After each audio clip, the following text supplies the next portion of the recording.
Sunitha jewellers కొత్త brand Purvi అందమైన 18 grams బంగారు ఆభరణాలు దుబాటు ధరల్లో. వివరాలకు సంప్రదించండి. నమస్తే అమ్మా. నమస్తే అమ్మా.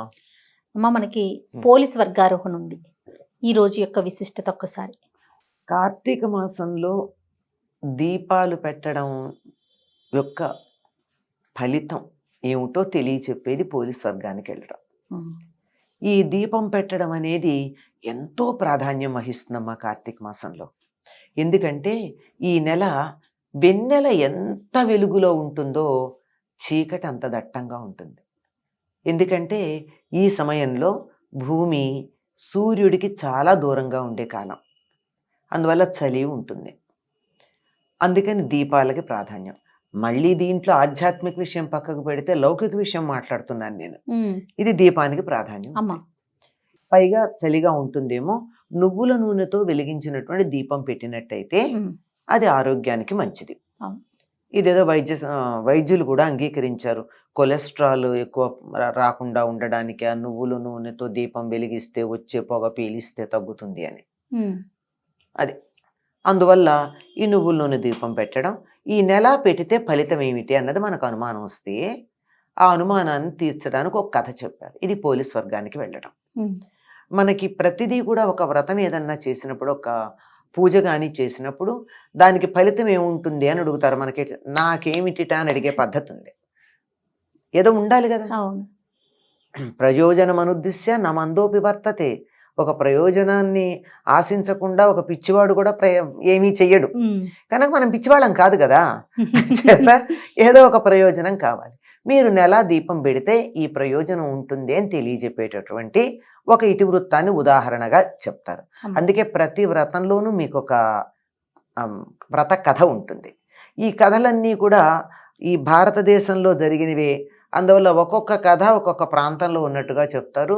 ఈ పోలీస్ వర్గానికి వెళ్ళేటటువంటి కథ పూర్తిగా గోదావరి తీరంలో జరిగినటువంటిది.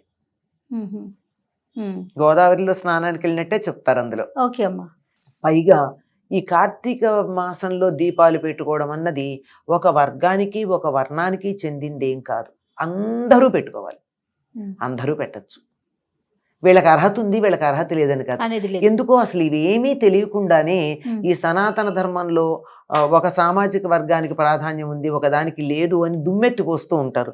ఇవి చదివితే అర్థమవుతుంది. కరెక్ట్ అమ్మా. ఇవి చదవకుండా హాఫ్ నాలెడ్జ్ అంటే డేంజరస్. అది దాంతో వచ్చేటటువంటి సమస్య. ఇదేమిటంటే ఒక చిన్న కథ చెప్పండి. నేను చాలా క్లుప్తంగా చెప్తాను, అందరికీ తెలిసిన కథే కనుక అందులో తెలుసుకోవాల్సిన విషయాలకు ప్రాధాన్యం తప్ప కథకు కాదు. ఒక ఆవిడకి 5 అనుకుంటా కోడళ్ళు ఉంటారు. పై 4 కోడళ్ళు అంటే ఇష్టం, 5వ కోడలంటే ఎందుకో ఇష్టం ఉండదు. ఎందుకంటే జాతి వైరం అమ్మ, స్వభావాలు వేరుగా ఉంటే ఇష్టం ఉండదు అంతే. ఈ అత్తగారికి కార్తీక మాసం వస్తే వాళ్ళు గోదావరికి స్నానానికి వెళుతూ తన పెద్ద కోడళ్ళని తీసుకెళ్లేది, ముందున్న వారిని అందరినీ. ఈ చిన్న కోడల్ని రానిచ్చేది కాదు, రావద్దనేది. సో ఈవిడికి కూడా ఉంది కోరిక పాపం. అందుకని ఏం చేసేది, వాళ్ళు అలా వెళ్ళంగానే ఇటు పెరట్లో ఉన్న బావి నీళ్లతో స్నానం చేసి, ఆ పెరట్లోనే ఓ పత్తి చెట్టు ఉంటే పత్తి చెట్టుకున్న పత్తి తీసి ఓ ఒత్తిలాగా చేసి, క్రితం రోజు మజ్జిగ చేసినటువంటి కవ్వం ఉంది, ఆ కవ్వానికి ఈ ఒత్తిని రాచేది. కాస్త వెన్న అంటుకుంటుందిగా, అది దీపం తులసి దగ్గర పెట్టేది. పెట్టి అది మరి నేతి దీపం పెట్టిన ఫలితం ఆవిడికి. పెట్టి బియ్యం వాడేసుకునే బుట్టలను ఉంటాయి మనకి, అంటే వెదురుతో బుట్టలు ఉంటాయమ్మా. బియ్యం కడిగి అందులో వేస్తారు, పొడి పొడిగా వచ్చేస్తాయి. నీళ్లు కారడానికి కొంచెం ఖాళీలు ఉంటాయి కదా, ఈ బుట్ట దాని మీద బోర్లించేది. ఎందుకంటే దీపం దూరం నుంచి వస్తున్న అత్తగారికి వాళ్ళకి కనపడకూడదు. వాళ్ళు వస్తున్న జాడ రాగానే గబగబా ఇవన్నీ పక్కన పెట్టి ముసుగు పెట్టుకుని పడుకునేది. అయ్యా పుణ్యం మాకే వచ్చింది, దీనికి పుణ్యం రాలేదని వాళ్ళు సంతోషపడ్డారు. అయిపోయింది. చివరి రోజు ఇలా నెల రోజులు చేసింది. అయిపోయింది. చివరి రోజున వీళ్ళందరూ ఆ గోదావరిలో దీపాలు వదలడానికి వెడతారు కదా, అలా వెళ్ళారు. అలా వెళ్ళేటప్పటికీ వాళ్ళకి దేవదూతలు ఈ చిన్న కోడల్ని, దీని పేరు పోలి, ఈ చిన్న కోడలిని విమానంలో ఎక్కించుకు తీసుకెళ్తున్నట్టు కనపడింది. వాళ్ళందరినీ పెట్టి ఎవరు మీరంటే ఇదిగో మా పోలి అన్నారట. అవును మీ పోలే మేము తీసుకెళ్తున్నాం. ఎందుకు తీసుకెళ్తున్నారు అంటే మేము స్వర్గలోకానికి తీసుకెళ్తున్నాం. ఎందుకు? ప్రతిరోజు దీపం పెట్టినందుకు. మమ్మల్ని తీసుకెళ్ళమని కూడా వీళ్ళు అడిగారు. అడిగితే వాళ్ళు కాదన్నారు. వాళ్ళు ఏడిపించాలంటే వాళ్ళకి ఏముంది పెద్ద విషయం. కాస్త కిందగా పెడితే వీళ్ళు పట్టుకున్నారట ఆ పోలిని, వీళ్ళని ఆ విమానాన్ని పట్టుకుంటే దేవదూతలు తోసేశారు. వీళ్ళందరూ నదిలో పడ్డారు. సరే బయటకు వచ్చారు.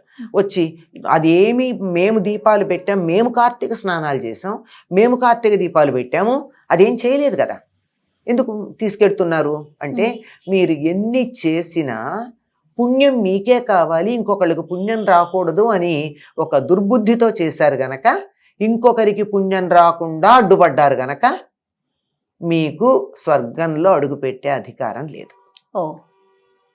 మీ మాట కాదనకుండా తనకు అందుబాటులో ఉన్నటువంటి వసతులతో తన దీపం పెట్టుకుంది గనక తనకి మేము తీసుకెడుతున్నామని చెప్పారు. అంటే అర్థం ఏమిటి కథలు? పుణ్యం అన్నది నాకే కావాలి అనేటటువంటి స్వార్థం ఉండకూడదు. పుణ్యం అందరికీ కావాలి అమ్మా, ఇతరులకు కూడా దాన్ని పంచాలి.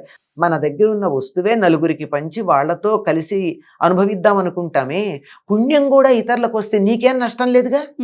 ఇప్పుడు ఆ అమ్మాయికి ఆ పోలికి కూడా పుణ్యం వస్తే అత్తకిను తోడుకోడలకి నష్టమేం లేదు, కానీ అసూయ ఇంకోళ్ళకి రాకూడదు. ఇలా ఉన్నటువంటి వాళ్ళు స్వర్గానికి రారు. అంటే ఇందులో మనం నేర్చుకోవాల్సింది ఏమిటి? గోదావరికి వెళ్ళి స్నానం చేసే వీలు లేకపోతే ఇంట్లో చెయ్యండి.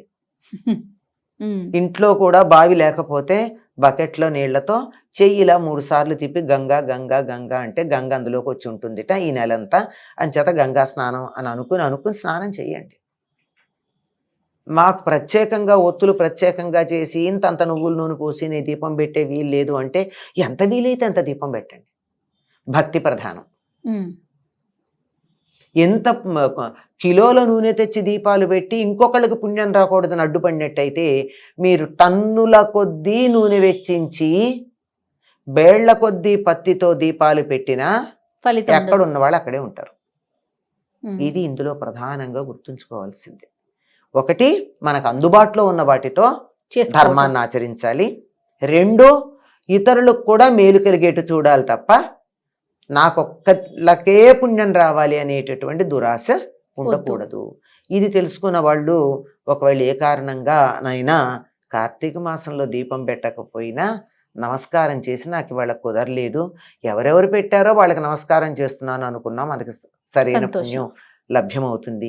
ఈ వ్రతాల్లో ఈ నోముల్లో ఉన్నటువంటి కథలు చదువుకోవడం ద్వారా మనం తెలుసుకోవాల్సిన విషయాలు చాలా ఉన్నాయమ్మా. మన ప్రవర్తనకి సంబంధించిన విషయాలు ఉన్నాయి. ఇతరులు పుణ్యం సంపాదించుకోవడానికి సహాయపడు, నువ్వు వెళ్ళలేకపోతే, నేను గుడికి వెళ్ళలేకపోతే నీకు ప్రోత్సహిస్తామా, నువ్వు వెళ్ళిరా అంతే, చాలు అంతే. అది లేకపోవడం వల్ల వాళ్ళు ఎంత చేసినా వాళ్ళకి పుణ్యం రాలేదు అని. ఇది పోలీస్ స్వర్గానికి వెళ్ళినటువంటి కథ.